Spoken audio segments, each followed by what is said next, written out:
Opa, tudo bom? Eu sou Alexandre Matias, estamos para começar mais uma edição do meu programa semanal de entrevistas, O Bom Saber, que pela primeira vez tem um apêndice. Eu chamei o meu amigo João Paulo Cuenca, escritor carioca, para falar um pouco sobre como está o processo do seu próximo livro. Ele que fez o livro mais recente dele é um livro e um filme ao mesmo tempo.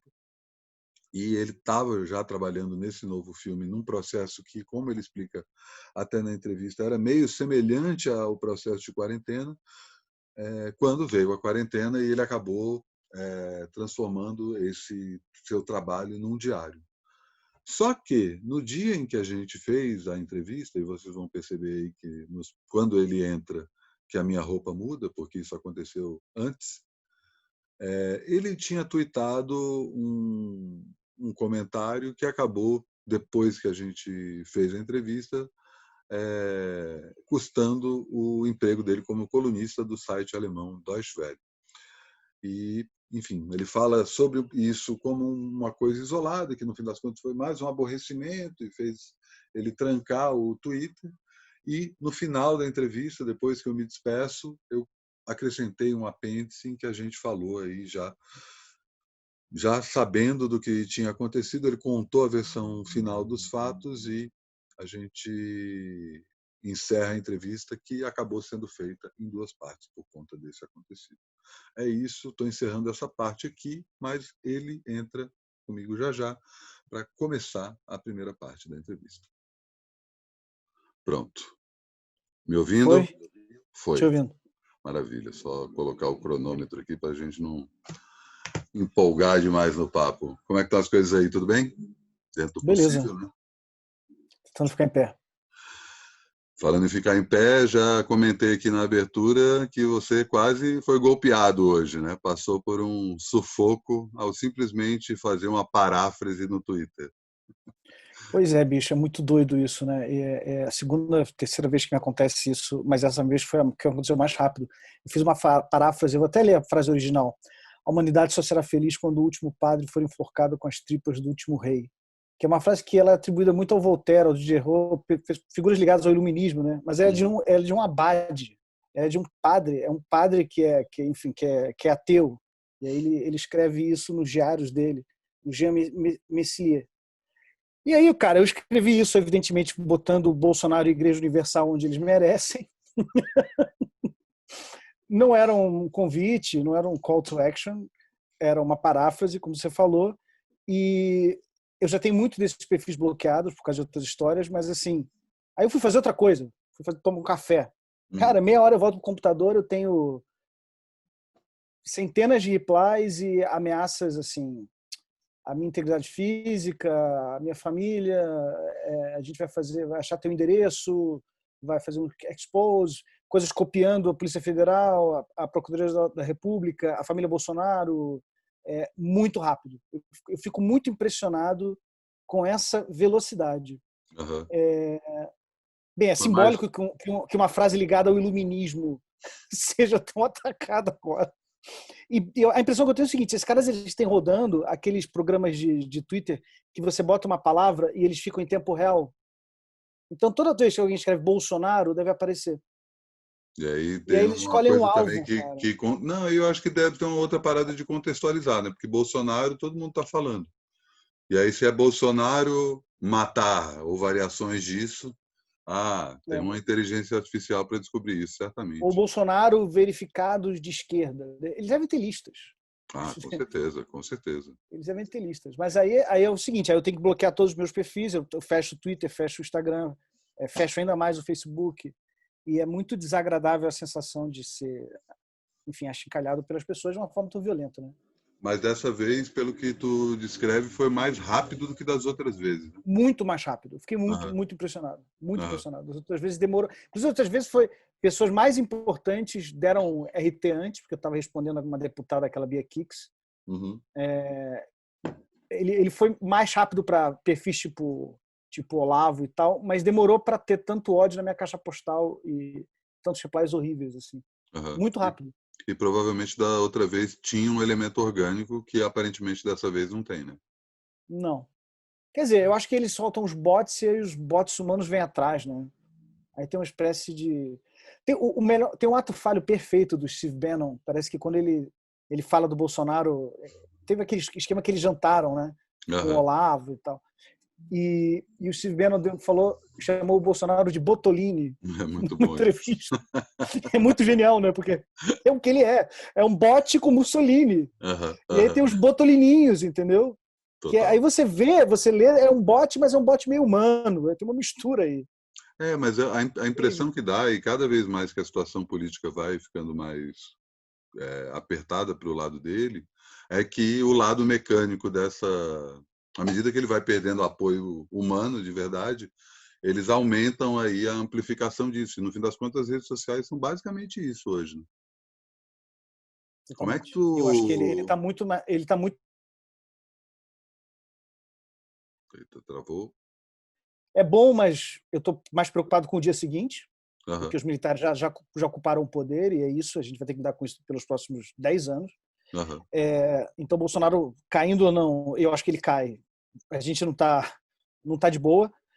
Mas a questão é que nas ruas eles não ganham. É o que você estava falando. Por exemplo, hoje teve um negócio lá do.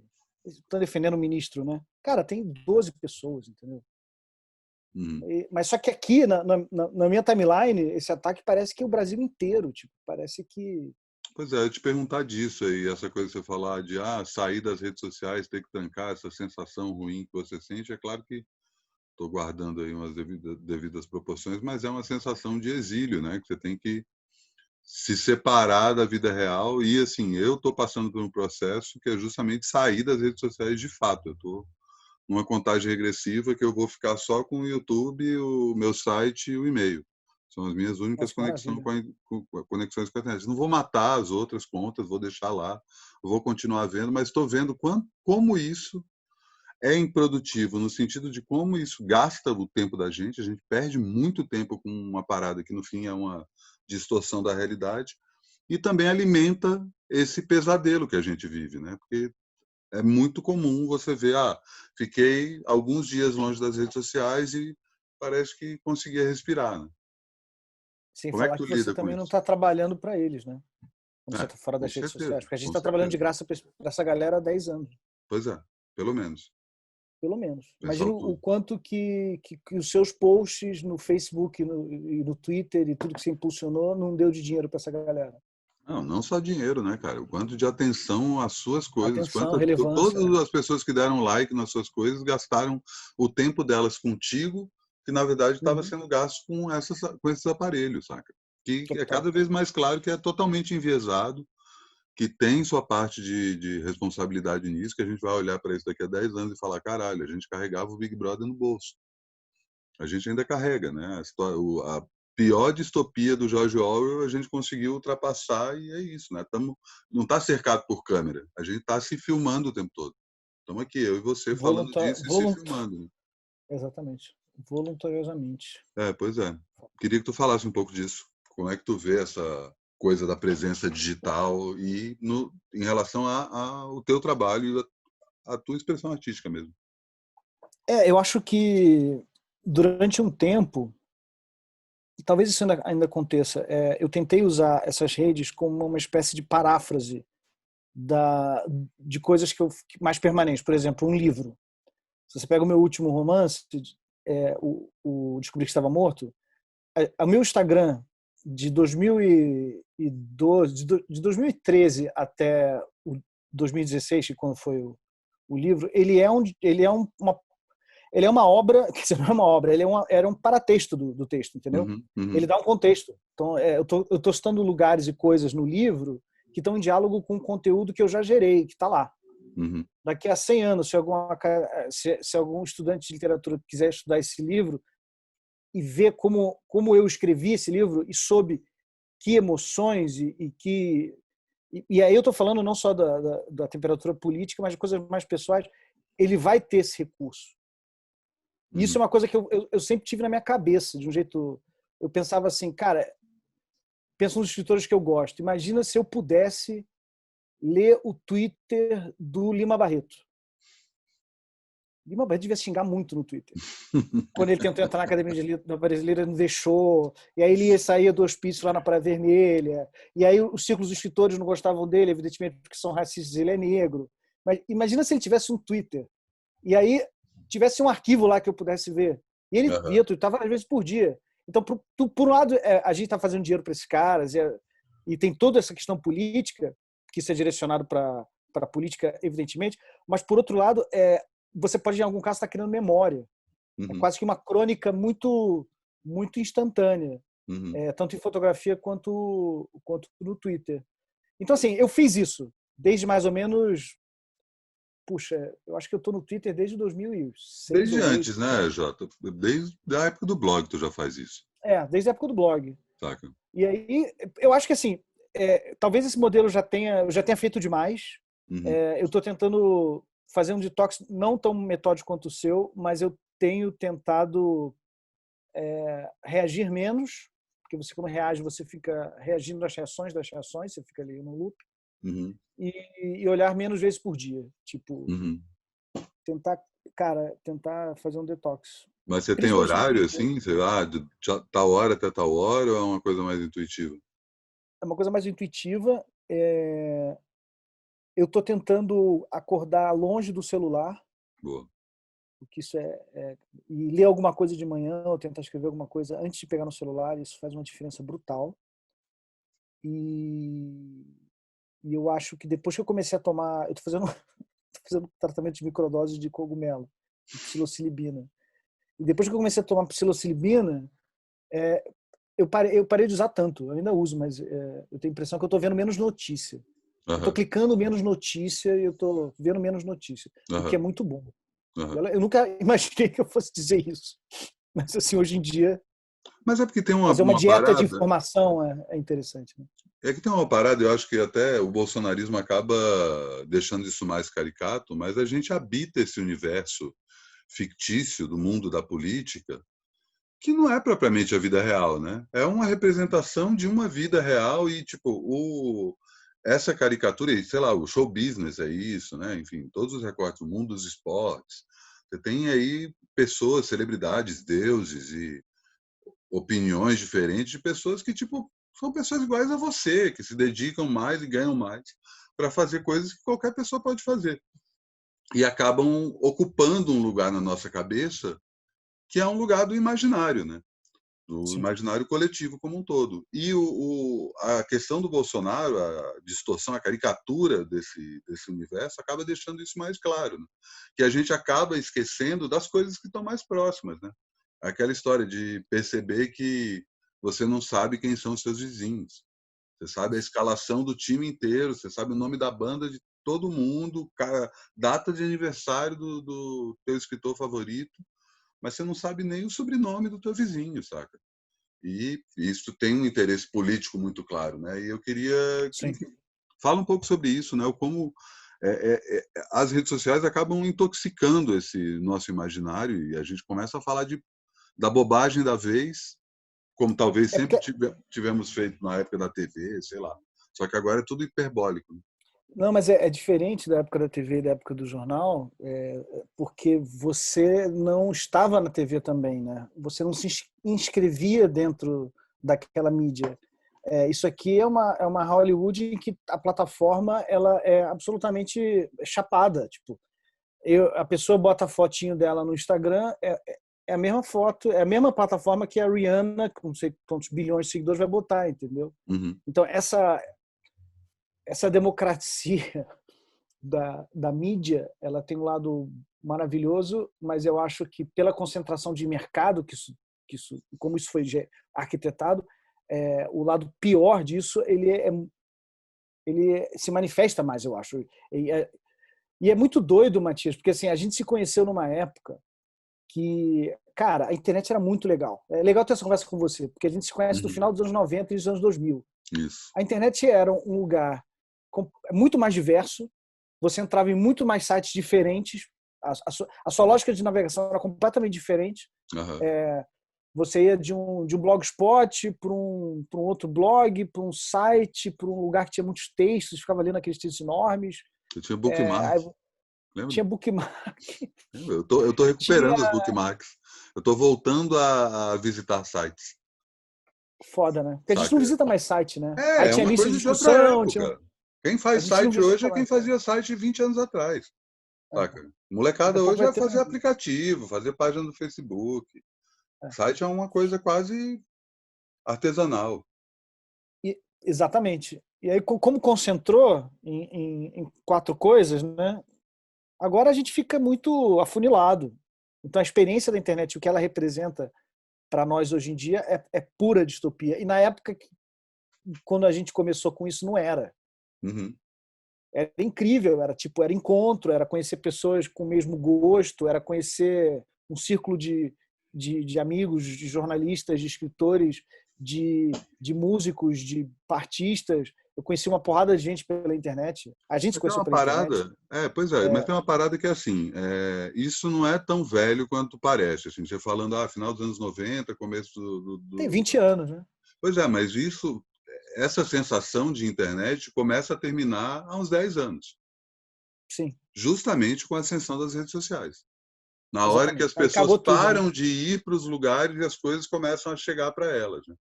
E Uhum. aí entra essa mudança e, ao mesmo tempo, você tem uma inclusão social digital absurda, né? Que o celular fez aqui toda aquela coisa do um laptop por criança, que os caras queriam fazer, não, inclusão digital vai ser por aí. De repente vem o celular e o celular já vem com o Facebook e o WhatsApp pago, o cara não para mandar um e-mail ele tem que gastar uma quantidade de créditos, mas para usar o Facebook e aquela distorção de que o Facebook é a internet, né? Do mesmo jeito que a nossa geração achou que a web era a internet, quando tem Sim, outras camadas, tem gerações mais novas, sei lá, que acham que o WhatsApp é a internet, né? é foda. É Eu isso, eu acho que soube da a gente pode internet. recortar numa simultaneidade, né? O smartphone e as redes sociais. E aí muda uma lógica de navegação que se tornou uma coisa pavloviana, né? Você fica ali completamente viciado, vidrado no troço. É tipo. E aí a gente começou a ter o cérebro completamente corroído. É por isso. E, e é engraçado para quem é nativo digital, tipo a galera que nasceu, que tem 20 anos hoje, que nasceu quando a gente se conheceu. Essa galera nem tem a lembrança do que era a internet antes disso. Uhum, Aliás, a gente tem uhum. a lembrança de um mundo sem internet, né? Para começar. Não, não, pois é, pois é. É muito radical. E eu acho muito radical. Me dá uma certa melancolia, até nisso ter um passadismo, sabe? Porque deu errado pra caralho essa merda. Então, Deu mas tu muito acha que é errado. isso? Deu errado e ponto final? Tu acha que não é só uma fase? Eu acho que. Eu acho que ela quebra. A única coisa que pode quebrar isso é o capitalismo quebrar junto. Pois É é. pensar num mundo pós-capitalista, é, ou de um capitalismo bastante transformado, porque esse processo de concentração corporativa, de concentração de dinheiro, ele tem a perfeita tradução dele nisso, em como, Claro, o que a internet virou. claro. Não dá para pensar numa internet diferente se você não mudar essa estrutura. Não, tudo Entendeu? bem. E E a assim, única maneira que você muda essa estrutura é meio apocalíptica. Eu acho que é será? uma espécie de fim do mundo. Cara, eu não Fim do mundo como a sei. gente conhece ele. Pois é, aí Porque cai naquele clichê, acho que é uma frase do Ballard, ou alguém criticando o Ballard, que é mais fácil pensar no fim do mundo do que pensar no fim do Ziza que capitalismo, né? fala isso. É, Mas que eu acho uma frase, tá, tem seu efeito, só que por outro lado, a gente pensa sempre que o fim do capitalismo é uma coisa brutal, quando na verdade a gente já vive o fim do capitalismo no dia a dia. a gente está na fase tardia dele. Tem um monte de gente aí que sobrevive diariamente com zero dinheiros, cara, saca? Virando lata de lixo, cara, isso já é o fim do mundo, saca? E a quarentena e a pandemia vem Acelera acelerar isso. esse processo, batendo até na gente, que tem Uhum. uma condição, o tal privilégio. Podemos fazer quarentena, né? Quando na verdade todo mundo deveria poder, né? Quarentena deveria ser um direito, só que na situação bizarra que a gente vive, a gente entra nesse formato que a quarentena é um privilégio.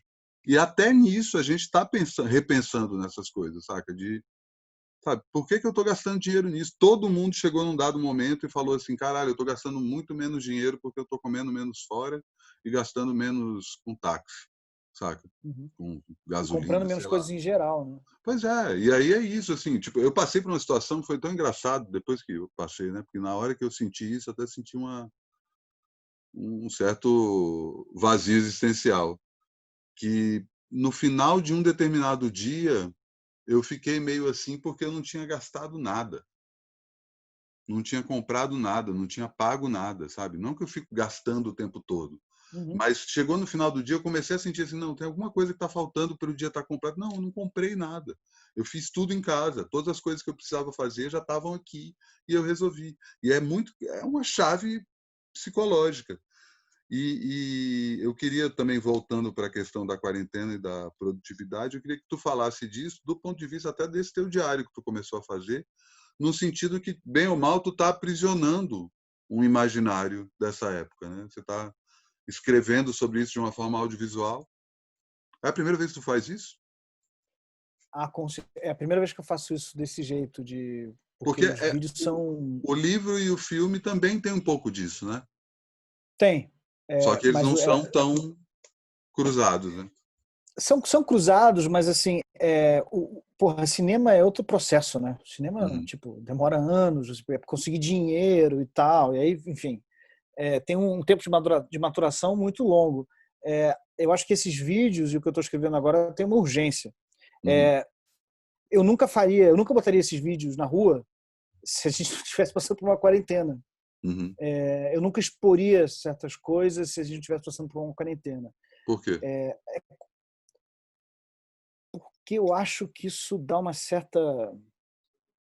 Ou melhor, o que você não exporia? O que? certa, certa intimidade, assim, porque tem uma proximidade da morte aqui, né? A gente Aham, ela tá rondando, é, mesmo nós privilegiados podemos fazer quarentena, pô, a gente conhece gente que morreu, a gente conhece amigos que perderam familiares, eu fico torcendo para que não aconteça nada com os meus, mas saber que não vai acontecer nada a gente não sabe. Então, assim, e com você mesmo. Tem gente da nossa idade que entra quinta-feira e morre no domingo. Então, isso dá uma certa urgência, ou pelo menos uma certa licença que eu usei para colocar certas imagens. E eu acho que o fato do vídeo ser uma captura de tela, eu quero mostrar isso. Assim, eu entro no último momento no meu e-mail, aí eu boto uma música que o barulhista me mandou, aí eu abro o arquivo de programa, o arquivo do programa que eu uso para escrever, com um manuscrito bagunçado de um diário que eu estou alimentando, que vai dar um romance de ficção. Se a gente não estivesse passando por essa quarentena, eu não estaria fazendo isso. Eu uhum, estaria escrevendo outras coisas também, uhum, mas eu não estaria me expondo. Porque o que a gente faz? A gente guarda, né? Como um peixe, que vai assim, como um baiacu. Ele vai se enche de ar, né? uhum. Aí você coloca o livro na rua. Aqui não, aqui eu estou escrevendo e estou publicando. Acabei de mandar para 451 a segunda parte do diário. Mas isso não tem a ver com a própria história que tu estava falando das redes sociais, de ter o Twitter do Lima Barreto, por exemplo? Eu acho que é um pouco, porque é mais elaborado, é mais longo. Hum, Pelo menos isso eu posso falar isso é muito pessoal. Eu não botaria as imagens que eu botei nesses vídeos no meu Instagram e eu não escreveria as coisas que eu escrevi e publiquei na 451 no meu Twitter ou no meu Facebook. entendi. Eu acho que eu me dei uma certa distância em algum momento e agora, como parece que o mundo vai cair sobre as nossas cabeças, eu usei isso para soltar, entendeu? Como impulso. E também tem uma coisa maravilhosa da quarentena, é que isso a gente começou a perceber lá pela segunda, terceira semana, é que ela vira um mergulho para dentro, né? Total.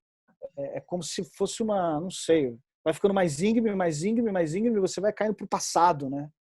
E é um Total. passado que te invade assim de uma maneira muito aleatória. Você está lavando É, prato e pensa numa viagem que você fez em 2013. Você, tipo assim, porque no fim das outro contas dia eu tava. é quem é você, né? A Uhum. quarentena O é que sobra, né?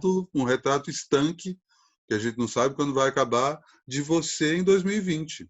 Por que que você está passando a quarentena desse determinado jeito, nessa casa, com essas pessoas, nessa cidade, com essas preocupações, enfim. E a gente tem que encarar, né? É um espelho Tem. gigante na cara da gente o tempo todo. É bem E foda isso isso. talvez seja a coisa mais complicada, eu acho, Agora, de tem um lidar. negócio que você falou aí que conversa muito com esse papo das redes sociais.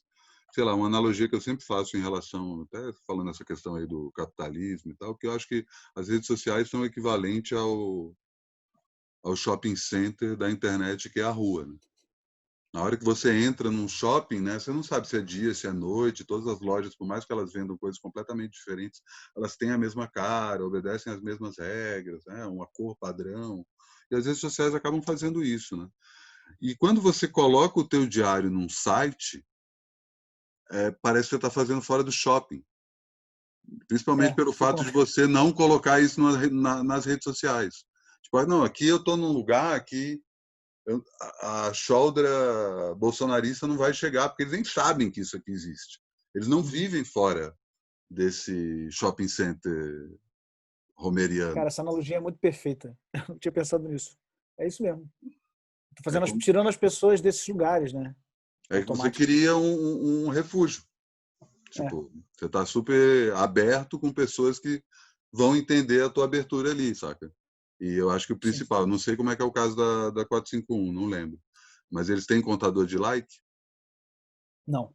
Então, pois é, isso para mim é um negócio que eu tirei do trabalho sujo contador de like acho que em 2013, 2014, quando eu comecei a entender que as pessoas só queriam ver bobagem. Eu falei, cara, não dá, cara. Eu tô postando um monte de coisa legal e o que bomba Você fica deprimido, né? porra, que merda. E eu entendo que bombe, saca? Mas tipo é isso, eu tô aqui mostrando um monte de coisa legal que tá acontecendo na música brasileira e a galera tá bombando um post que eu tô zoando o sax da linha amarela do metrô, saca? Eu falei que não, eu vou tirar isso de lá. E aí, eu acho que volta a questão que você estava falando do capitalismo, que é a questão da internet quantificada, né, cara? É tipo, você mede tudo, né? No nosso tempo da internet, você não tinha como medir. Não.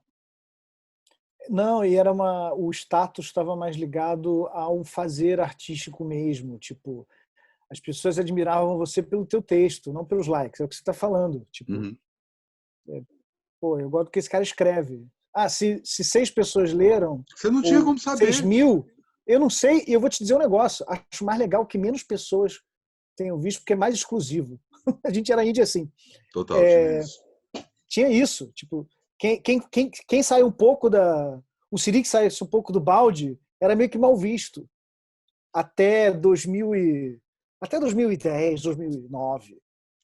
Era É meio, isso aí. que cafona essa pessoa, tem esses, tipo, não pega muito bem, Não, e né? tinha Agora, aquela coisa das outras mídias tentando se apropriar da internet. Ah, o fulano que contrata alguém que fazia sucesso na internet para fazer um programa de TV, e você ia ver, como assim? Que porra é essa?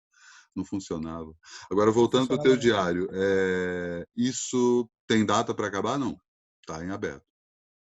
Tá em aberto, na verdade, eu descobri essa semana que faz um ano que eu comecei com ele, Hum. em Berlim, e eu estou começando a ficcionalizar cada vez mais.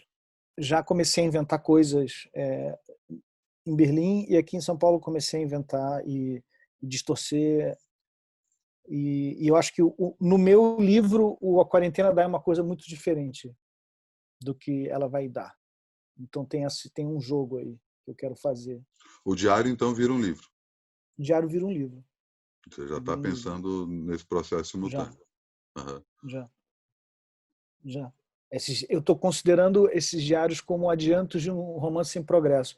E é a primeira vez que eu publico alguma coisa desde 2016.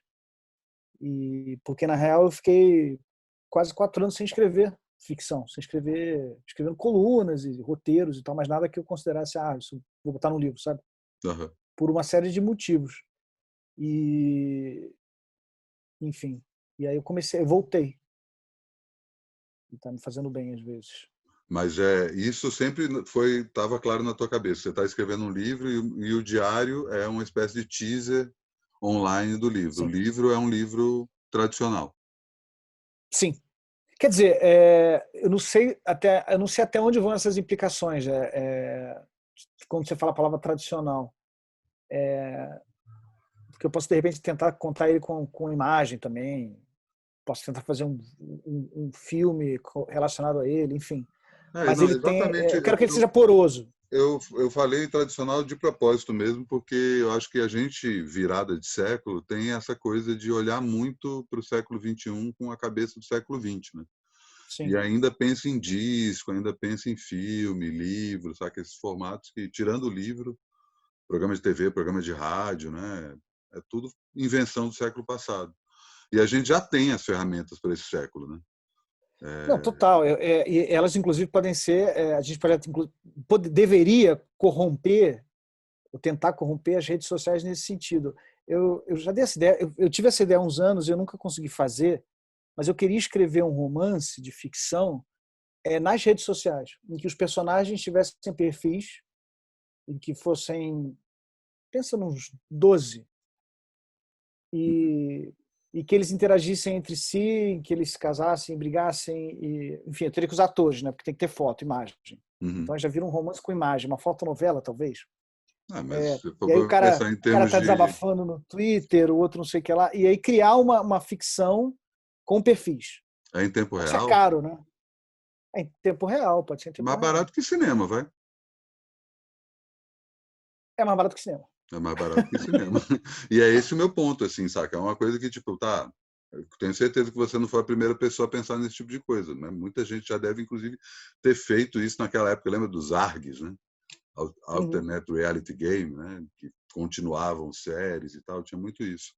Mas é justamente esse o meu ponto, assim, o fato da pessoa ver esse teu livro que você está escrevendo agora, impresso em um lugar que não é um meio digital, que não vai ter outra mídia ou outro lugar clicável, isso não acaba limitando a experiência que a pessoa pode ter agora, ou melhor, esse diário de quarentena que você está fazendo agora não é uma obra em si mesma, mais do que Eu acho que simplesmente um acompanhamento de um outro livro, entendeu? não. Eu quero crer que é uma obra em si mesma. Do mesmo jeito que, por exemplo, antes de eu publicar meu primeiro romance, eu publiquei trechos dele na revista Ficções, que é uma revista de literatura que tinha no início dos anos 2000, das 7 letras. E, na verdade, o livro só existiu porque eu publiquei isso antes na Ficções. A Camille Viola que mandou sem me avisar Que massa, não pro sabia. Carlito e pro Reinaldo. E aí saiu o livro por causa disso. Então, assim, mas eu considero aqueles trechos que saíram como obras em si, né? Eles Uhum, desdobraram em outra coisa, tem uma coisa uhum, modular ali, né? Aqui uhum. tem um módulo. Aí tem uma coisa meio interessante que, assim, é um módulo, tem um diário, quer dizer, é uma obra que eu tô fazendo tem um hibridismo aí. Então, a pessoa que fica enganchada pelo diário vai me seguir, de certa maneira, até a hora que eu publicar o livro. Aí ela vai ler o livro. O livro vai dar uma outra coisa. E é engraçado porque eu publiquei meu primeiro romance em 2003. Em 2001, 2002, eu tinha um blog, que era aquele Carmen Carmen, que era o blog do processo de escritura do livro. Uhum. Que aí eu escrevia como era escrever o livro, e eu escrevia, aí botava uns trechos do livro, mas eram pequenos os trechos. Eu falava mais sobre como era estar escrevendo aquele livro. E aí parte daquele making off de como é escrever o livro, o processo do livro, entraram no livro. E virou uma coisa completamente híbrida. Mas até aí tudo texto, né? Tudo texto. Até aí Não tudo teve texto. nenhuma outra mídia que você Não, usou. não tinha. Agora eu baguncei com os vídeos, eu quero continuar com eles. Mas antes você fez isso, só que nessa coisa do texto paralelo no Cinema. morto, né? É, exato. É. Porque aí é um troço completamente. O livro foi lançado na Flip, com uma puta editora gigante, e o filme ele passou um monte de festival, ele teve lançamento comercial em sala de cinema. É tipo uma produção, foi foda. Uhum. Ainda mais conseguir fazer essas duas coisas acontecerem ao mesmo tempo. Sim, com E é certeza. um filme completamente porra louca. O livro também, mas o livro é até mais assim, o filme é completamente maluco. Mas ele ficou nos cinemas algumas semanas. Uhum. Só que aí é um processo que eu tô lidando com o editor, o curador que vai me convidar para o Festival XYZ, o dinheiro do filme, a distribuidora do filme, uma porrada de coisa. Aqui, o legal desse processo da quarentena é que meio que concentrou de novo.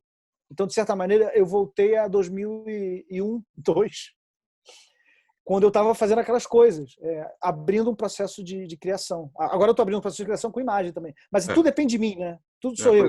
Não, tô ligado, mas eu acho que o que tem de A 451 diferente é uma plataforma, mas eu mandei para o Paulo e ele publicou. Não é uma coisa muito complexa, né? Sim, sim. Não, mas o que eu tô querendo ressaltar é que, independente da complexidade de fazer um livro junto com um filme, você já está indo para o audiovisual, né? E tem esse Já. movimento de tipo, a literatura é só o livro, a literatura é só o impresso. Sabe? Eu acho que esse é um dos questionamentos que, enfim, e isso não é só a literatura, né? A gente ainda está trabalhando cada arte na sua caixinha, as coisas não se misturam, as pessoas não se conhecem, pessoas que você acha, não, tenho certeza que fulano conhece. Não se conhece, sabe quem é o outro, e aí você tem um retrato de uma crise artística, né? De Que, enfim, linguagem.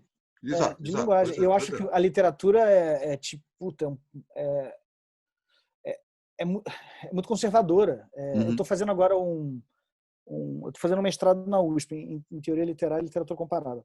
Aí o meu objeto de estudo é o Mário Bellatin. Escolhi o Mário porque é um livro do Mário.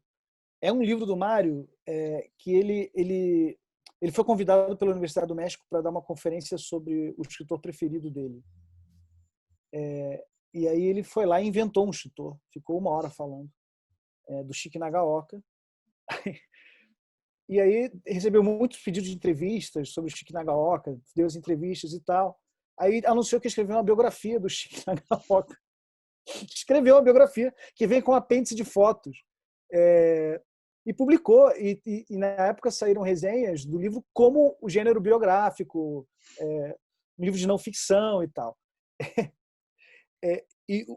Enfim, o Mário Bellatin ele dá oficinas de escrita em que ninguém pode escrever. Ele foi convidado pela Sorbonne para organizar uma conferência de autores mexicanos. Ele chamou autores muito conhecidos. E, na hora, eram atores desconhecidos lendo os textos dos autores que eles mandaram. Uhum. Então, assim, a obra dele tem um transbordamento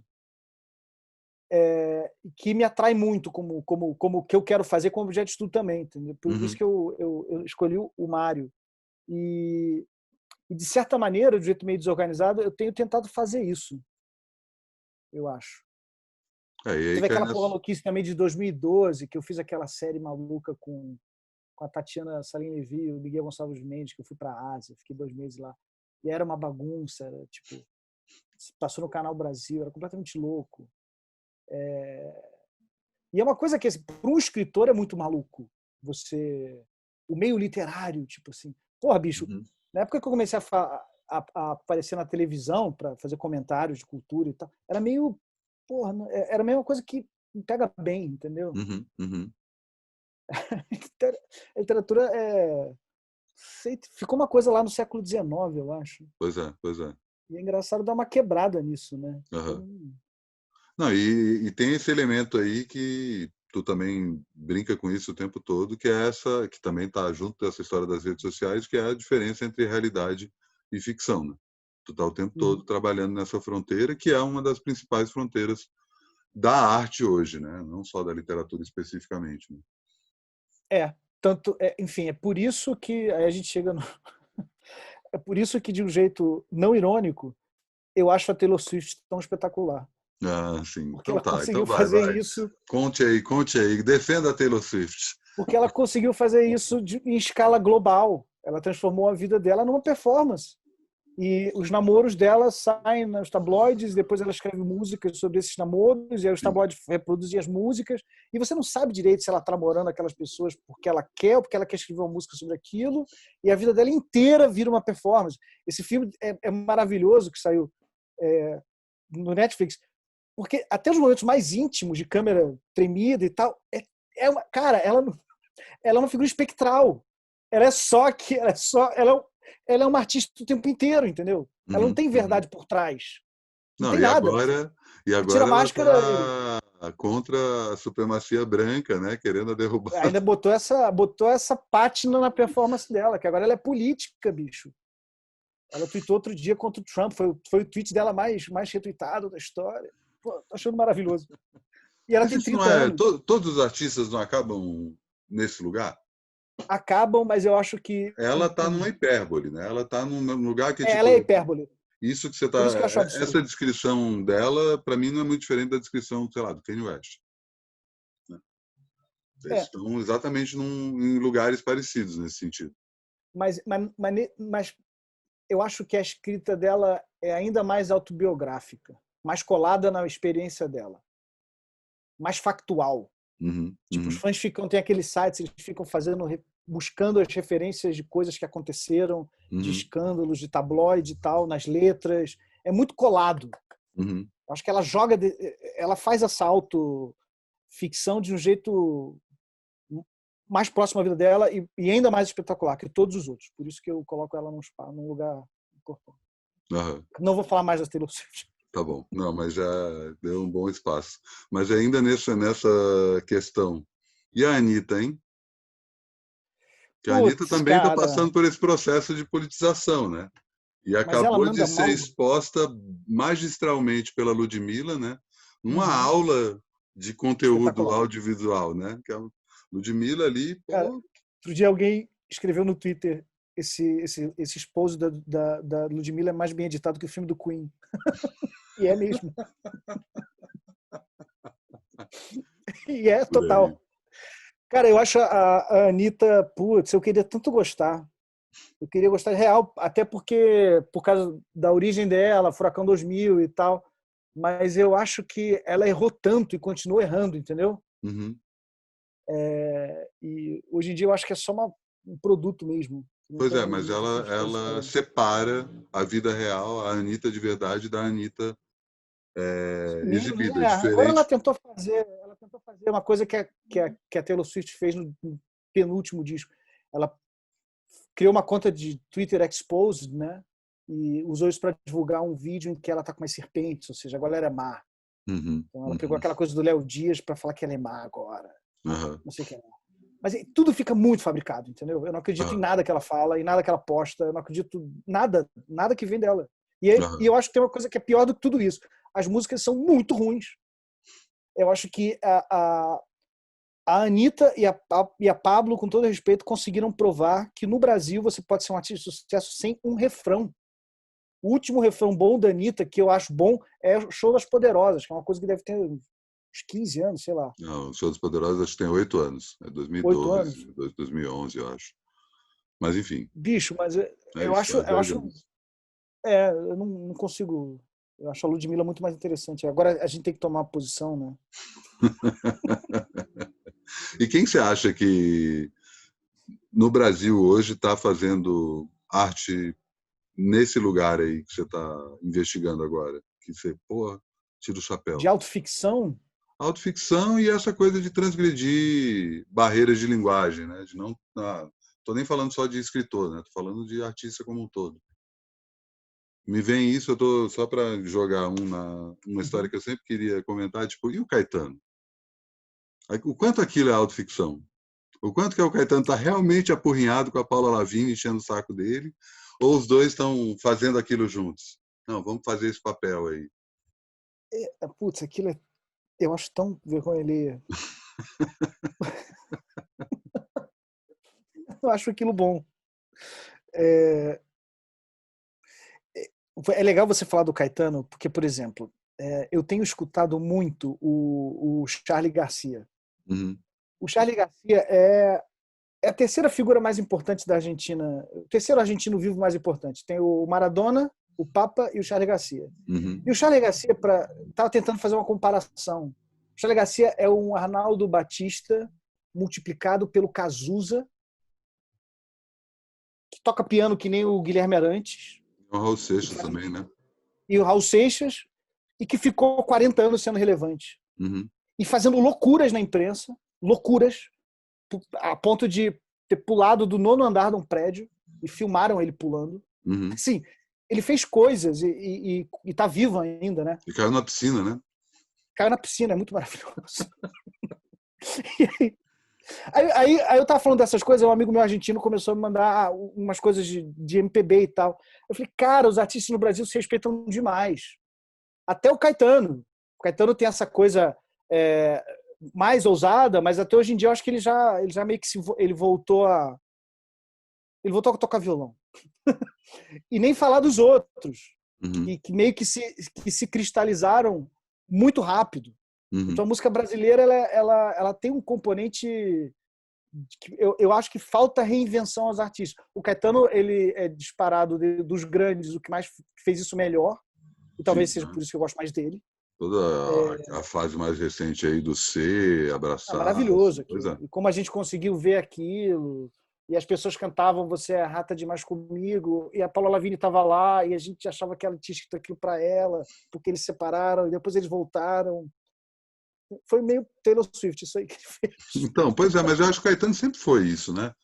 Ele sempre teve Sim, essa coisa de foi isso. misturar, tá Na ali época do nessa festivais fronteira. também. Exato. Na época dos anos 80, que ele era sempre, vamos ouvir a opinião do Caetano sobre qualquer coisa. A treta dele com o Paulo Francis, sabe? Sim, tem uma que é série, maravilhosa. programa dele com o Chico Buarque na Globo, saca? Então tem uma série de momentos da carreira que ele faz questão de mostrar, eu sou essa pessoa o tempo Então todo. tá faltando ele fazer isso agora com essa história do... O que ela fala que ele gosta de comer? Paçoca. É muito gênio, cara. Eu acho muito bom. Cara, ele teria que fazer uma coisa muito radical com a paçoca. Não vou nem falar o que veio à cabeça. Mas que ele quebrasse, assim, que quebrasse a internet. Imagina, o Caetano pega essa paçoca e não sei. Ele lança a paçoca do Caetano, imagina. Exatamente. O próximo disco não é um disco, é uma marca de paçoca. É uma paçoca. Só existe essa é a melhor paçoca do Brasil. Por quê? Porque o Caetano está lançando, cara. O Caetano está lançando. Te cuida, amor. Outra que eu acho foda é a Adriana Calcanhoto, por exemplo. É uma pessoa que tem uma carreira multidisciplinar. Ela é uma puta conhecedora de poesia, editou coletâneas de haikai, tem uma coisa na Universidade de Coimbra, em Portugal, onde dá aulas. Lançou um puta vídeo de quarentena agora, que ela gravou no quarto, de cima de um disco que ela fez de março até abril. Foi assim, tipo, não estava nem na metade da quarentena, ela já estava botando uma coisa na rua. Ela vai botar o segundo. Acho que acabe. Duvido nada.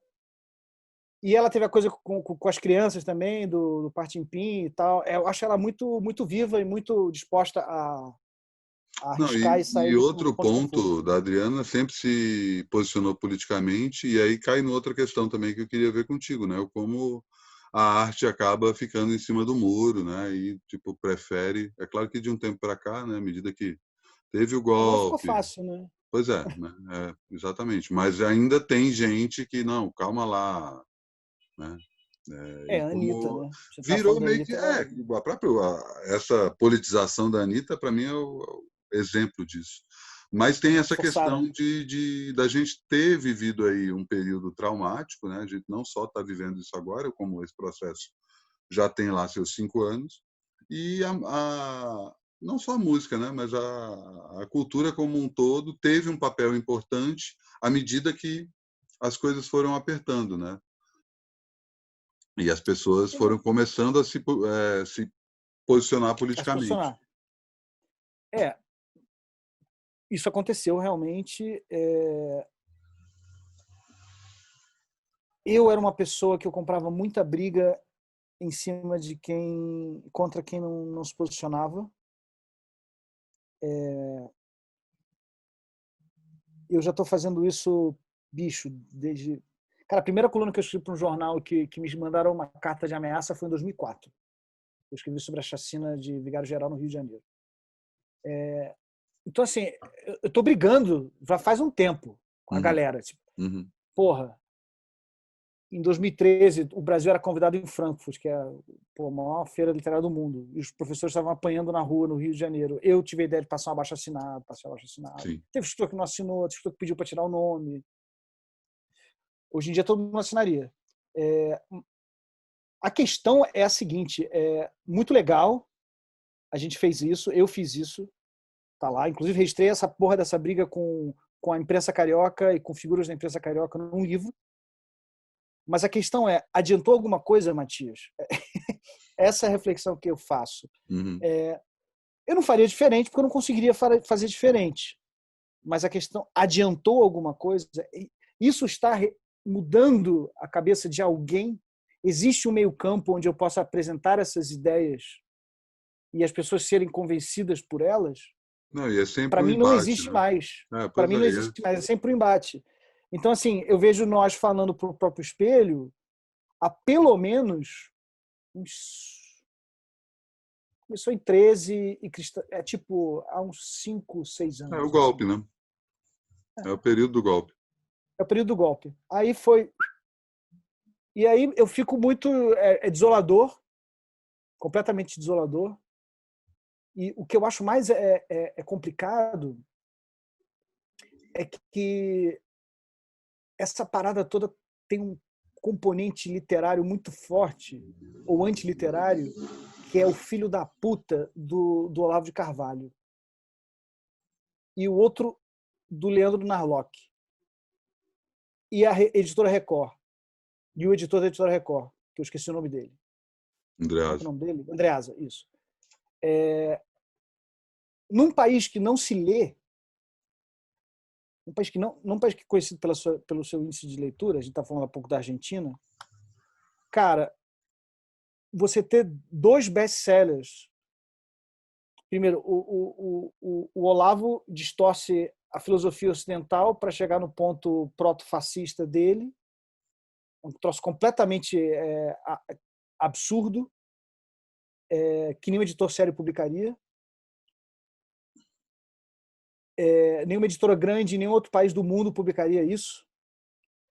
E o Narlock é a mesma coisa, uma desonestidade intelectual, um estelionatário da ciência histórica, também distorcendo a história do Brasil para chegar no ponto. E esses caras venceram, enquanto a gente estava escrevendo artigos e livros, não sei o que, tipo, não houve um livro de intervenção, talvez. Talvez a intervenção que a gente fez tinha que ter sido mais absurda. O trabalho do Olavo é um trabalho de décadas. Esse cara está fazendo essa merda pequena na internet, com os aluninhos dele, e cada aluninho chama aluninho, um esquema de meio de pirâmide de aluninho, porra, desde os anos 90, né? Sim. Assim, O negócio é um engrossa de troço 10 anos para organizado. cá, né? É um troço organizado. Então, assim, Mas ao mesmo tempo tem vários esses fascistas interesses. subiram, tem uns livros ali. Eu acho que isso é meio que um tabu. Né? A gente não fala sobre isso. Tem best-sellers, que eu acho que, enfim, a história vai julgar, foda-se, eu quero falar agora. Que editores sérios, editoras sérias do Brasil publicaram, deram espaço para isso, repercutiram isso, livreiros botaram isso na livraria e, cara, isso ajudou a fazer a cabeça dos brasileiros. Enquanto a produção cultural da esquerda, e eles falam tanto de Gramsci, de guerra cultural e do caralho a quatro, a gente não conseguiu. A gente ficou Eles levaram brigando essa. no Facebook. A gente ficou brigando no Facebook e a galera ficou fazendo isso em meme. Meme bom pra caralho.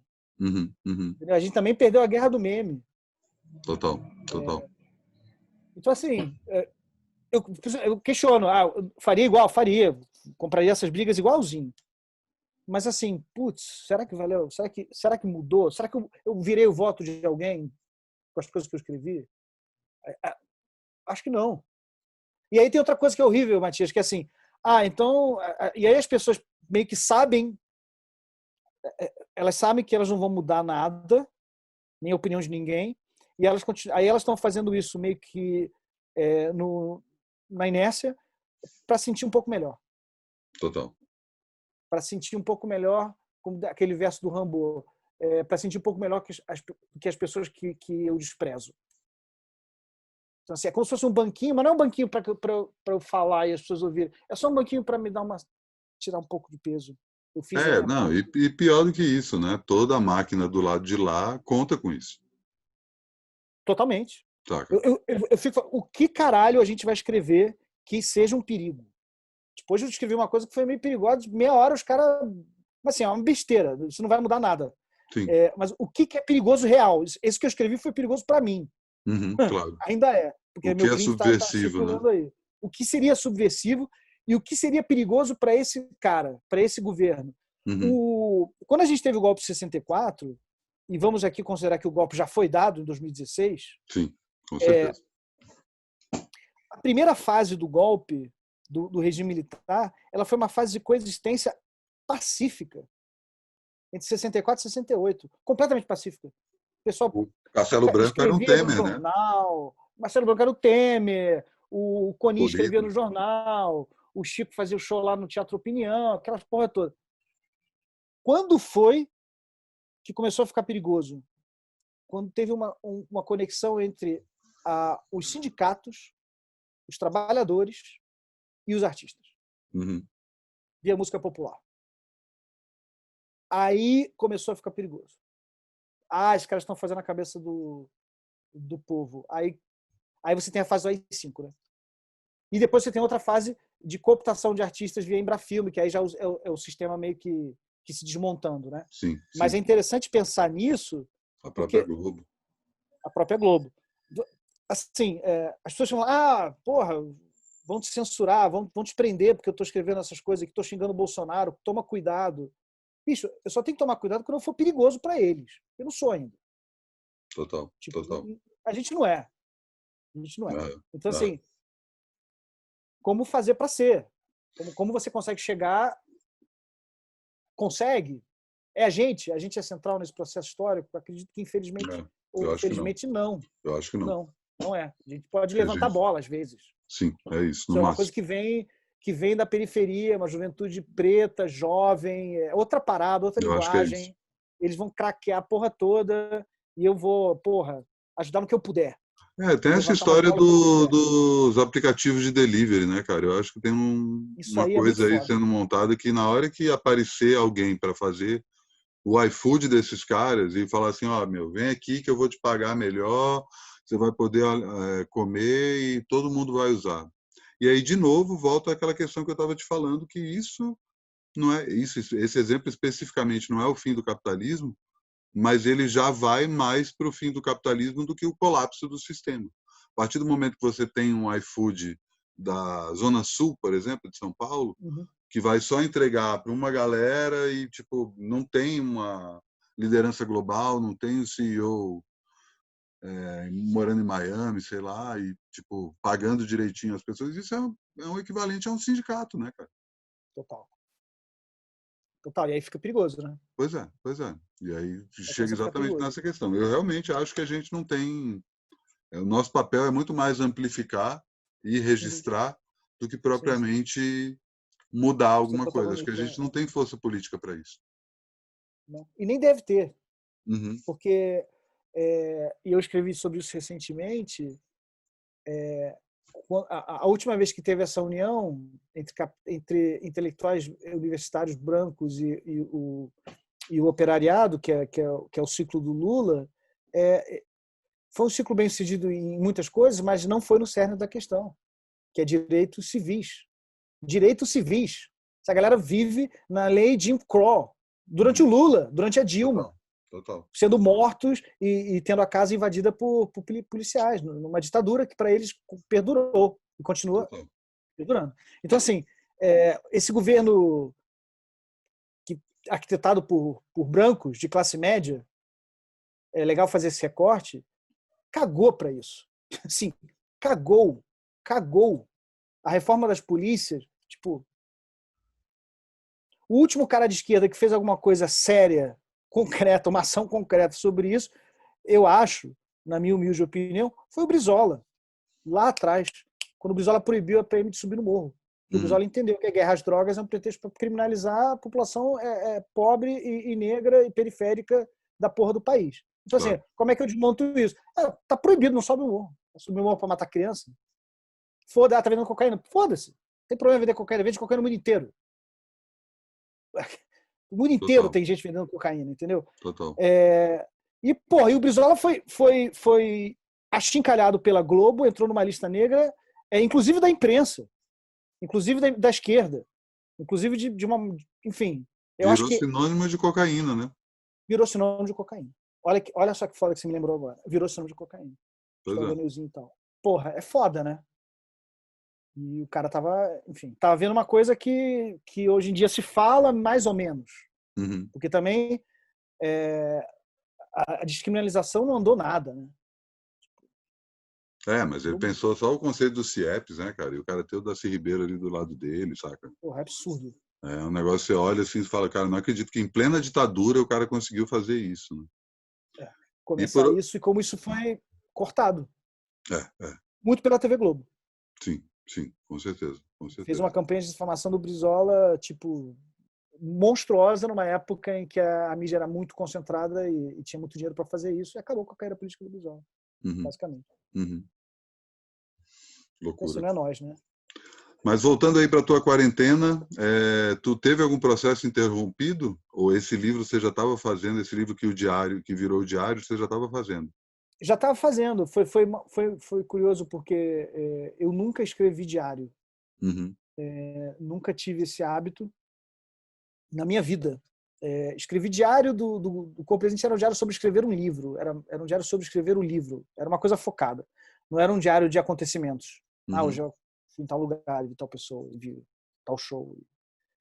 E eu comecei a fazer isso em junho, meio que me aproximando de novo da escrita e meio que começou a ser muito importante para mim, uhum, para eu voltar a escrever. uhum, E porque eu estava querendo muito, depois dessa coisa do filme, do livro, tipo, eu sou personagem, eu apareço na porra do filme, numa tela gigante. Eu estava meio que, nunca mais eu vou ser personagem de porra nenhuma. Mas eu acho que eu vou ter que pagar esse imposto mais uma vez ou algumas, porque foi o que eu consegui escrever, na verdade.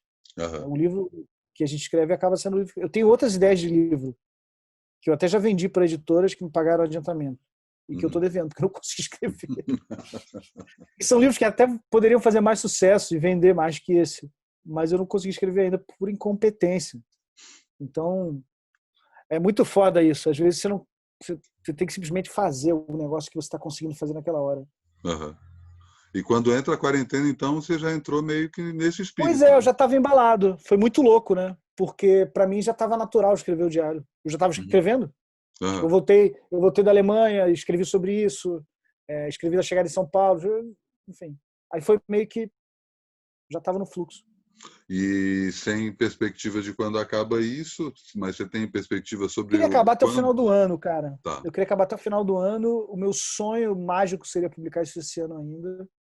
Não sei se eu vou conseguir, porque as editoras estão revendo todo o planejamento editorial. Claro. Pensei, de repente, em publicar uma edição de autor, numerada, assinada, diferente. Uhum. Estou pensando em flertar com isso. Não sei se nesse livro, mas talvez nesse livro, de escrever, de eu editar o negócio. De ser totalmente centralizado. Evidentemente, contratando algum preparador de texto, editor, para trabalhar o texto, mas assim, Sim, que mas você eu contratando, né? comande, eu contrate. Aham. Eu contrate o capista, eu contrate. É como se fosse eu estou dirigindo esse negócio aqui, esse objeto. E virar Aham. uma espécie Aham. de objeto. Mas vamos ver se eu consigo fazer. Mas eu É quero que ele uma, saia logo. é uma Porque senão eu vou experiência me arrepender, interessante. entendeu? Claro, claro. Eu acho. O Cardoso acabou de fazer isso, Pois né? é. Não, eu ia comentar O livro exatamente isso. maravilhoso dele. E ele falando como isso foi importante para a experiência do livro para ele, né? Porque tipo, ele tinha uma série Uhum. de expectativas em relação a como as pessoas iriam responder ao livro e ao entrar em contato direto com o leitor, ele criou um vínculo de confiança que o leitor deu esse feedback. Ele não ficou Claro. esperando aparecer matéria no jornal ou aparecer na loja, sabe? Isso, de novo, aí mais um exemplo de como a gente pode estar desconstruindo o capitalismo. Não sei se tu Total. chegou a ler o último livro da Naomi Klein, Não. This Changes Everything. É um livro pessimista pra caralho, assim, tipo, a primeira metade do livro é basicamente ela falando como tudo que a gente sabe sobre o colapso ecológico não é nem um quinto do que realmente está acontecendo, que a gente está realmente no limite pesado e ela acha que dá para reverter tudo isso é, cancelando a globalização, trabalhando sempre no espectro local, com com mercados comunitários e vizinhos que se conhecem e se ajudam e que eventualmente até podem abdicar do dinheiro, saca? E sei lá, eu percebo, tipo, eu recomendo pra caralho esse livro, porque ele ajuda justamente a gente pensar numa saída, Uhum. porque uma das merdas dessa época que a gente está vivendo é o tempo todo achar que fudeu, que não saca? E Não tem nem assim, imaginário, né? Acho e que a coisa mais assim, perversa desse sistema é como ele limita o imaginário, né? Então, eu acho que é pior, que era exatamente a coisa que eu estava te falando, porque assim, essa coisa de achar que fudeu não é a primeira vez que a gente está passando por isso, né? Quando o mundo, do ano 999 para o ano 1000, teve um momento que muita gente achou que era o apocalipse, sei lá, toda a coisa da Guerra Fria, da iminência da guerra nuclear. A gente sempre Torre teve Gêmeas. essa sensação que a qualquer minuto tudo podia acabar. O problema maior é exatamente esse ponto que você está falando, que eu acho que toda essa lógica de rede social e essa brutalização do diálogo acaba tomando o espaço mental de qualquer imaginação. A gente não Uhum. consegue imaginar. Tem toda uma questão, eu estou achando bem interessante, tu deve estar acompanhando isso, como a gente voltou a falar de sonho. O sonho voltou a ser uma pauta que está todo mundo falando sobre, não, como eu sonho pouco, eu voltei a sonhar, meu sonho mudou, tenho sonhado esquisito. Aparece o Siddhartha com aquele livro maravilhoso, e, enfim. E essa pauta está no ar porque está todo mundo sendo impactado por isso, né? Porque a gente só consegue ver Bolsonaro, epidemia e quarentena na nossa frente. E eu acredito muito nisso, porque a Quando a gente gente olha só... para o mundo, também não consegue ver uma coisa melhor, né? Não é isso, cara, porque a gente está olhando para o mundo pelas redes sociais. É basicamente isso. Se a gente volta a assistir TV, o mundo não é tão deprimente quanto nas redes sociais, saca? Acho que as redes sociais, elas vêm, é como se fosse um plantão da Globo, sabe? Aquela O coisa do tempo inteiro. urgente, tudo é urgente, saca? E o tempo todo vai ter notícia ruim acontecendo. É a frase antiga, não é o jornalismo que melhorou, não é o mundo que piorou, é o jornalismo que melhorou, porque as coisas estão mais na cara, a gente está vendo mais coisas acontecerem, e essas coisas estão todas, antes estavam todas descobertas. Só que eu acho que tem um ponto central que é justamente a questão da imaginação. As pessoas estão parando de imaginar, as pessoas estão parando de cogitar saídas para o dia a dia delas, saca? É aquela coisa Muito absurda. doido que até a ficção, ela quando imagina um futuro, o futuro ele é sempre distópico e distópico de um jeito que repete o presente, sabe? Eu Uhum, adoro o Black Mirror, mas assim, todos os episódios partem da mesma operação. É pegar um elemento desse mundo que a gente vive hoje e levar ele ao extremo, ao uhum, paroxismo. uhum, Todos. Não tem um episódio que faça eu imaginar alguma coisa que não seja isso daqui. uhum. É uma espécie de repetição. É como se eu pegar fractal, um detalhe, aumentasse e ficasse parecido com a mesma coisa. Quando talvez o que eu quero escrever diferente desse livro, se eu conseguir, é tentar imaginar esse outro mundo, entendeu? Eu queria criar uma ficção em que eu tentasse imaginar como seria algo radicalmente diferente, ainda que num tom e que fosse um tom realista, mas que fosse um outro mundo contado em tom realista, E que é realista é completamente diferente desse. pessimista? Não, eu quero escrever um romance utópico. Uhum. Não, eu acho um Primeira vez que senhor eu digo desafio. isso. É. Acho um senhor desafio. Já tem nome? Você já pensou nisso? O nome que eu tô que o nome de trabalho agora virou Nada é tão antigo quanto o passado recente. Legal, Antes legal. era Precariedade Magnífica. Ele vai mudando. Eu acho legal divulgar os nomes de trabalho, porque aí você também as pessoas falam o que elas acham. Massa. E quem mais está fazendo? Tá só com isso aí? Tem mais alguma coisa? Tô só com isso, na verdade. Tô trabalhando nos projetos de cinema, de direção minha para mandar para esses, esses laboratórios de festival e tal, Uhum. para tentar pegar grana fora, porque aqui não tem. E aí, passei as últimas 2 semanas trabalhando no vídeo, no diário e nesse projeto aí que, puta, escrever projeto em inglês enorme, essas coisas. E é um Mas filme. é isso, estou tentando plantar coisas, é filme, tô tentando plantar Aham. coisas para o outro lado do túnel, né? Uhum, uhum.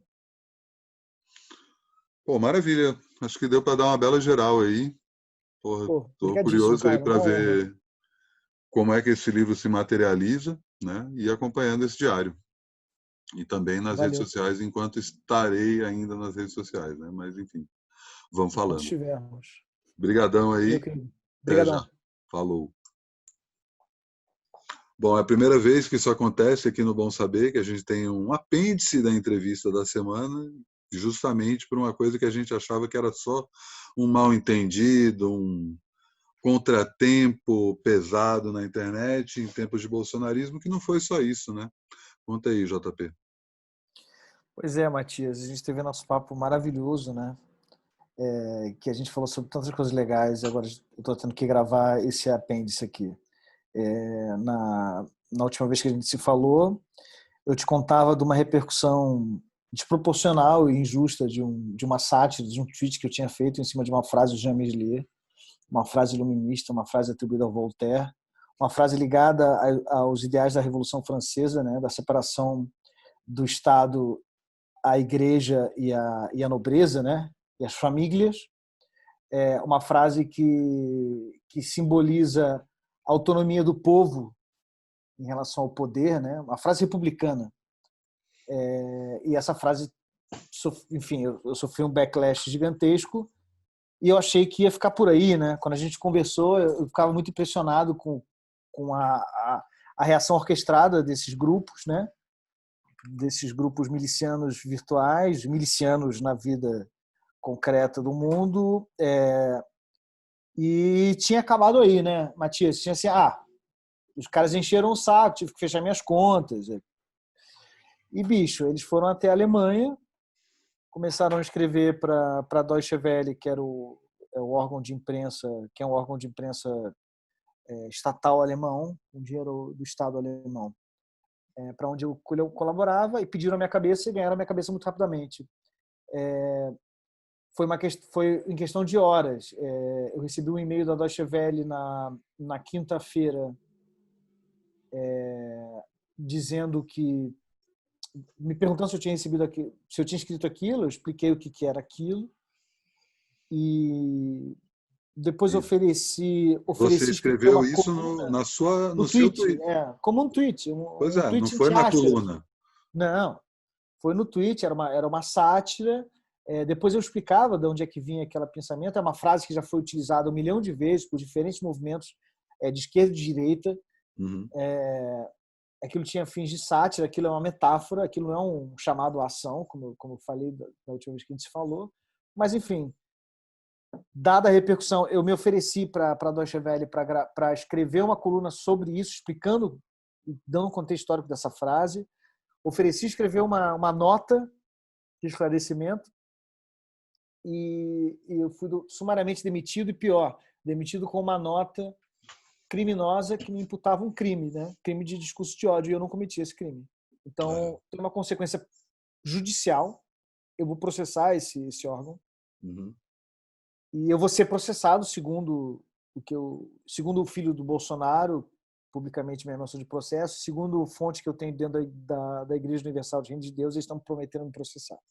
Uhum. Então isso virou uma guerra, pode virar uma guerra judicial, né? Aí muito mais grave do que eu perder um freela fixo de colunista, e eu já tive um monte de colunas, como você também já teve, a gente ganha e perde colunas, é completamente Claro. normal. O mais grave não é só eles me demitirem com essa nota caluniosa e criminosa, imputando um crime que eu não cometi, mas o precedente que isso abre, porque talvez tenha sido a primeira vez que explicitamente um grupo de pressão bolsonarista consegue tirar um espaço de imprensa de um autor, de uma pessoa, de um pensador, livre pensador brasileiro, no momento que a gente vive. Eu acho que isso abre um precedente muito grave.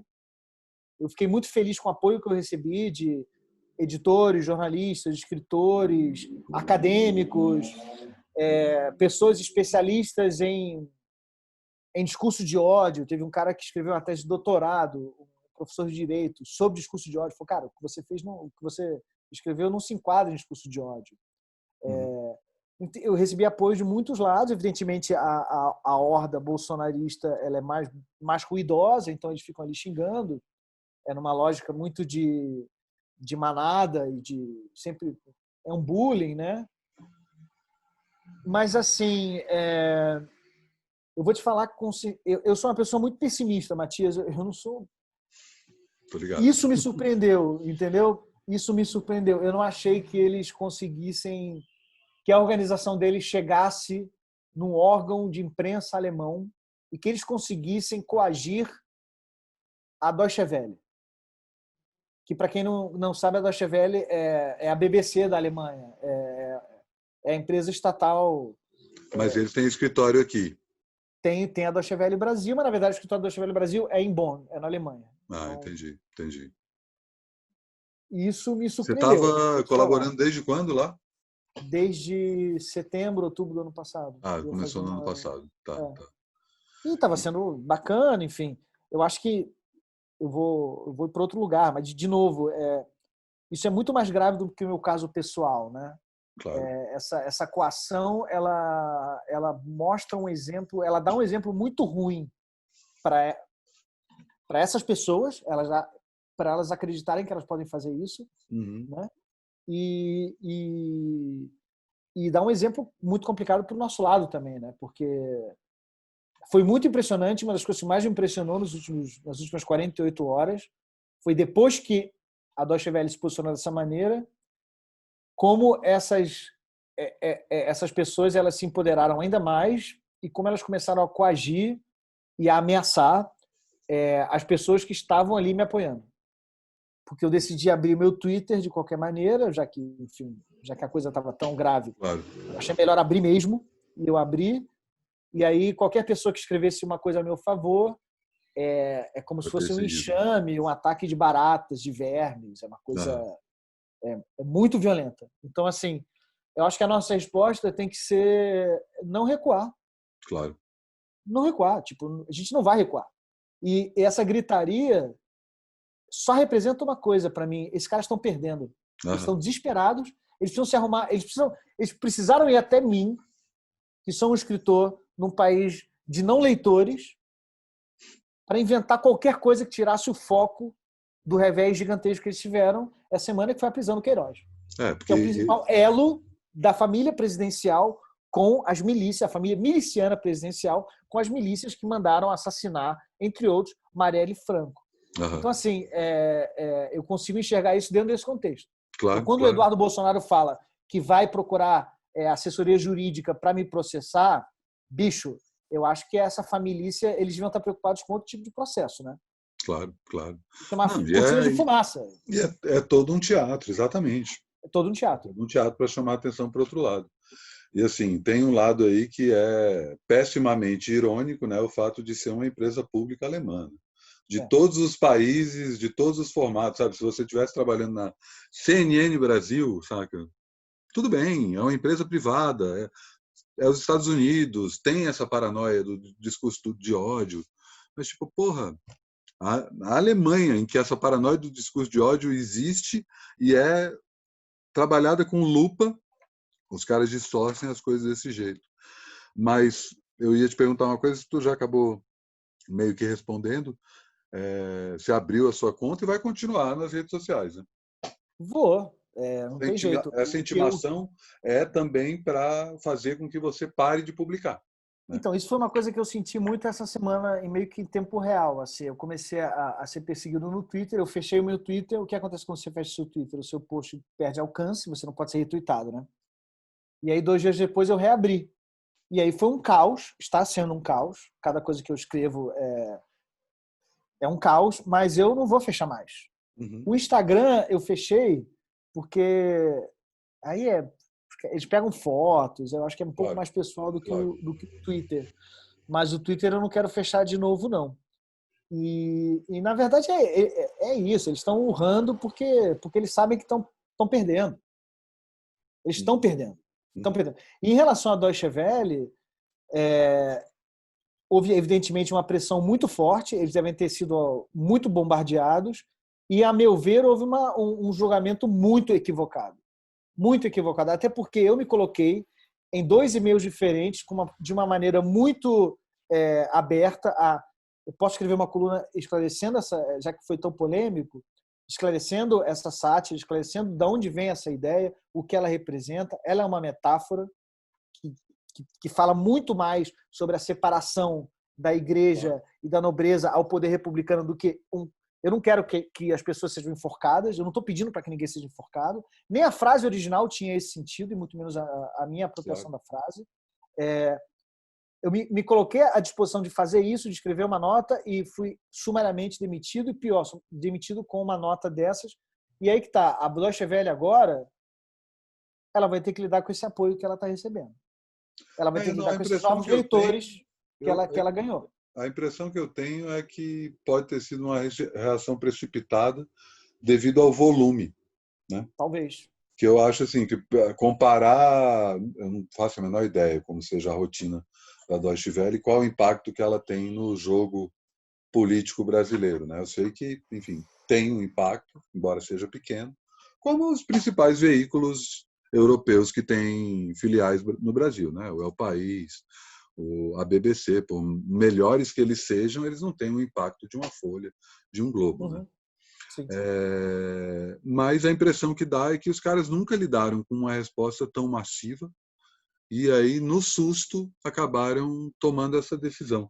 Você voltaria a publicar lá se por acaso eles se retratassem e falassem, não, a gente foi precipitado e achou melhor pecar pelo zelo e está voltando atrás e vamos pedir desculpa, a gente acha que você não cometeu crime de ódio e a prova disso é que a gente está te chamando de volta. Olha, se eles se desculpassem nesses termos, sim.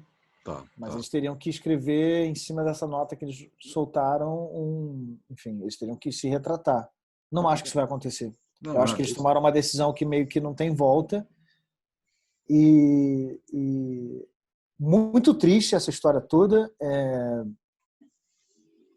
Abre um precedente perigoso e aí, de novo, repito, cara, o mais importante do que eu perder meu freelazinho fixo e as merrecas que eu ganhava em euros é o que isso representa para nós todos que pensamos e colocamos nossas ideias no mercado de ideias no Brasil e no mundo, entendeu?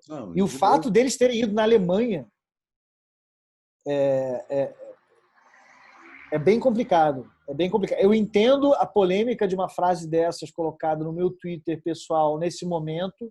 Sou sensível a isso, a ponto de, poxa, eu escrevo uma nota, escrevo uma coluna, explico que isso é uma metáfora, explico que eu não quero que ninguém seja morto ou estripado. Enfim, a gente precisa explicar metáforas no Brasil hoje em dia. Né?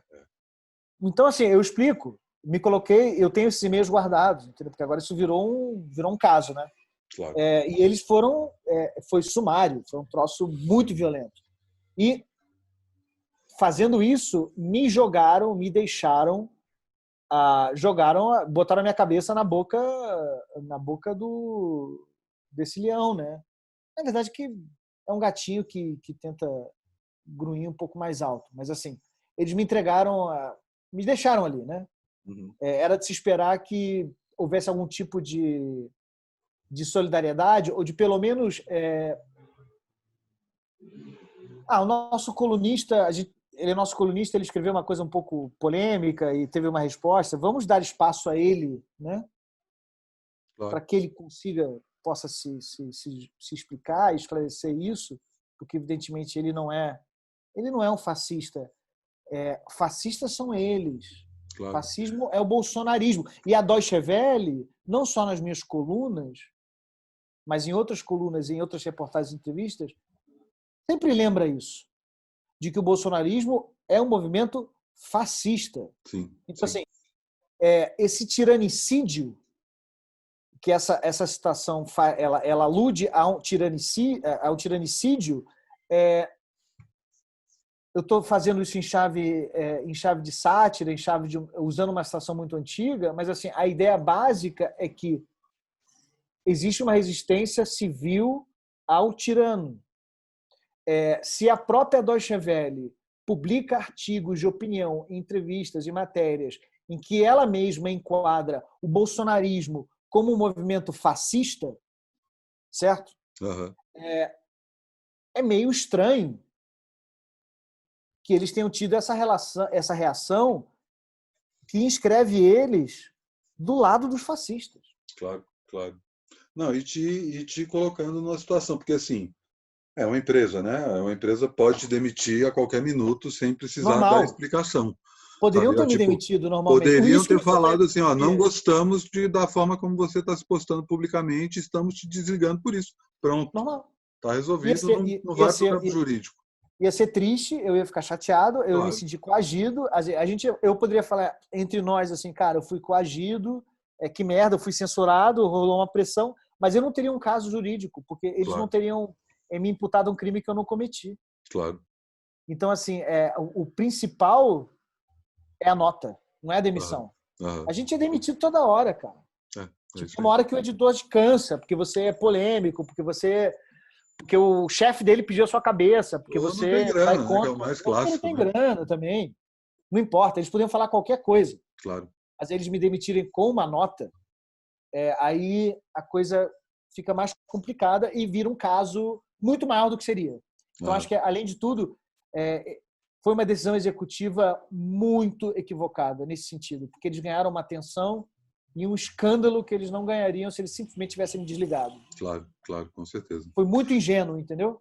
Aham, Eu aham. acho.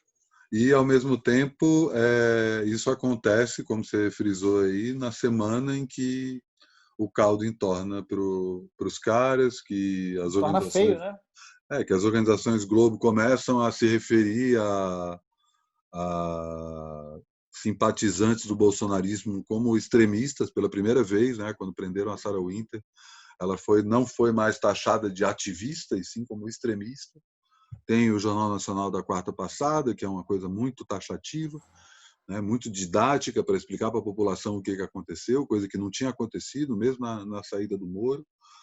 E você está no olho do furacão, só que, ao mesmo tempo, por mais pessimista que você possa estar, tem essa questão que é um pouco, né, otimista dentro do cenário bizarro que a gente está vivendo, que talvez não sei se o bolsonarismo, mas o bolsonarismo no executivo do Brasil talvez esteja com seus dias contados. Né?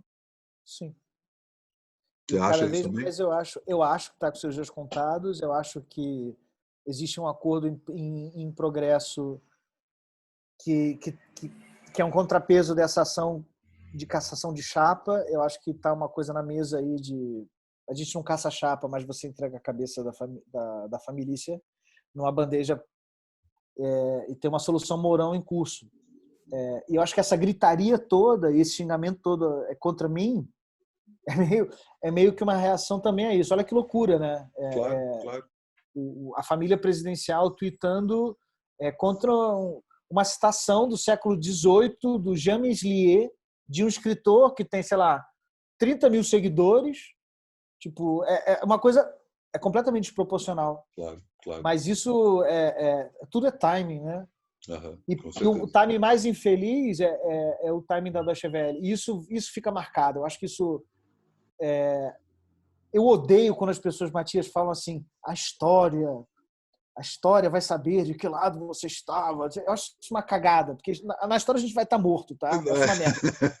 Mas nesse caso, eu acho assim, bicho, que vergonha. Que vergonha, que vergonha para essa empresa, que vergonha para esses editores, que mácula essa gente vai ter na biografia dela.